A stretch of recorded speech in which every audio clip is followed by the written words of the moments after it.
participate. So I'm here for Upper Dublin to talk about how we have been impacted by pollution from the Willow Grove base. Next slide. This is where Upper Dublin Township is located within Montgomery County. Next slide. And this is how we've been impacted. We have 2 wells in our area operated by Aqua. One is called the Upper Dublin well, the other is called the North Hills well. Both of them are in the direct pathway of groundwater flow migrating from the Willow Grove base, and both of them have been impacted. Next slide. Here's how the Upper Dublin well has been impacted. These are the combined PFOA, PFAS levels in that well over the last 2 years.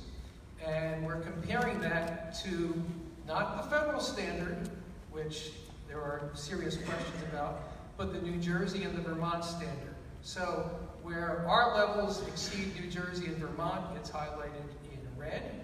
Where it exceeds Vermont only, it's highlighted in black bold. And as you can see, most times we exceed both. Next slide. Same is true for the North Hills well. As you can see, the North Hills well has had levels as high as in the 50 parts per trillion combined.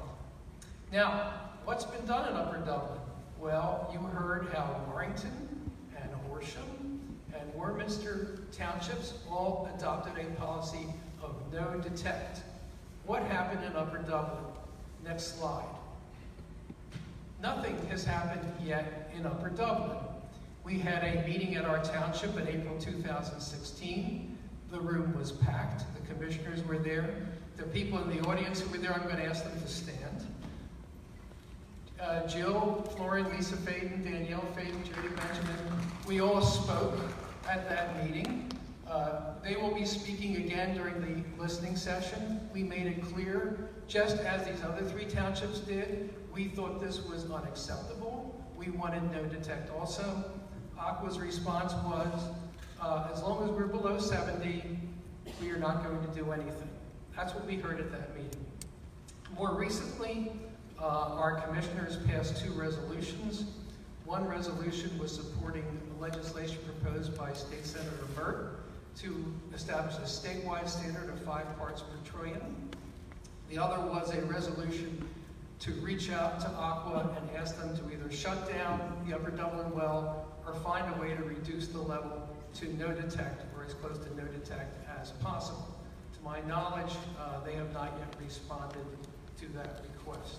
So again, you'll hear more from some Upper Dublin people during the listening session, but suffice it to say, we're not happy with the status quo.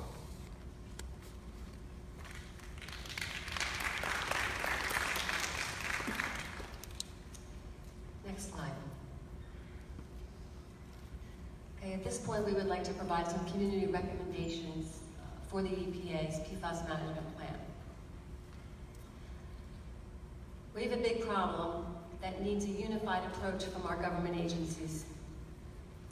With the newly released PFAS report from the ATSDR, we really do feel confident that we can begin to move forward with greater protection of the public. Their report shows that the EPA's current guidelines grossly underestimate the risk to human health, 7 to 10-fold. As a community, we urge you to execute the full force of your power to prevent any further PFAS exposure to residents. We need drinking water standards.